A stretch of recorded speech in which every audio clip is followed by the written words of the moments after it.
Shalom Bapak Ibu yang diberkati Tuhan, senang kembali hari ini saya bisa menyapa dan berjumpa dengan Anda. Hari ini merupakan hari yang sangat istimewa di mana semua orang Kristen, gereja-gereja Tuhan merayakan hari Jumat Agung, yaitu hari kematian Yesus Kristus di atas kayu salib.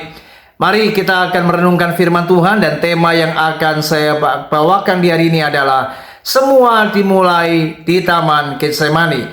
Lukas pasal 22 ayat 42 sampai 44. Ya Bapakku, jikalau engkau mau, ambillah cawan ini daripadaku, tetapi bukanlah kehendakku, melainkan kehendakmu-lah yang terjadi. Maka seorang malaikat dari langit menampakkan diri kepadanya untuk memberi kekuatan kepadanya. Ia sangat ketakutan dan makin sungguh-sungguh berdoa. Peluhnya menjadi seperti titik-titik darah yang bertetesan ke tanah. Saudara, malam itu bukanlah malam yang mudah untuk Yesus menghadapi apa yang namanya fakta salib. Sebelum ia disalibkan di Bukit Golgota, malam itu ia mengajak para muridnya untuk bersama-sama pergi ke sebuah taman, yaitu Taman Getsemani. Di sanalah ia meminta supaya murid-muridnya mendukungnya di dalam doa, dan Yesus bergumul di dalam doanya untuk menghadapi penderitaan yang akan ia alami. Saudara, Yesus benar-benar sangat ketakutan. Di malam itu Alkitab mencatat ia sungguh-sungguh berdoa, dan malaikat Tuhan datang kepadanya untuk memberi kekuatan. Bahkan Alkitab mencatat peluhnya sampai seperti titik-titik darah dan bertetesan ke tanah, saudara. Saudara, ini benar-benar penderitaan yang sangat luar biasa. Kita bisa membayangkan betapa mengerikan penderitaan yang akan ia hadapi, dan ia benar-benar sangat ketakutan. Namun yang luar biasa kalau kita melihat bagaimana Yesus kemudian tatkala ia menghadapi penderitaan itu, ia melewati berbagai macam siksaan yang luar biasa.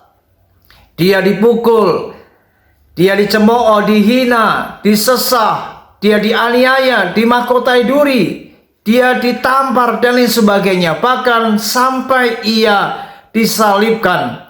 Dan kemudian Yesus dapat mengakhirinya, dan dia berkata, sudah selesai. Tahukah Anda, itu merupakan kemenangan yang Yesus alami, di mana ia telah menang menghadapi penderitaan itu.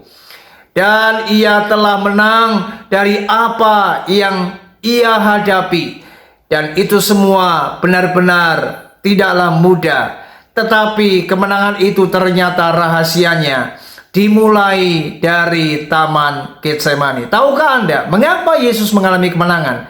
Karena ia mengawalinya dengan cara berdoa. Saudara, kalau hari ini Anda sedang menghadapi penderitaan, Anda sedang menghadapi pergumulan yang berat, kalau Anda ingin mengalami kemenangan seperti Yesus yang mengalami kemenangan, maka mari jangan pernah kita tidak berdoa. Sebab kunci untuk kita mengalami kemenangan di tengah kesulitan, kemenangan di tengah pergumulan, kemenangan di tengah masalah, kemenangan di tengah apapun yang berat, maka kuncinya adalah berdoa.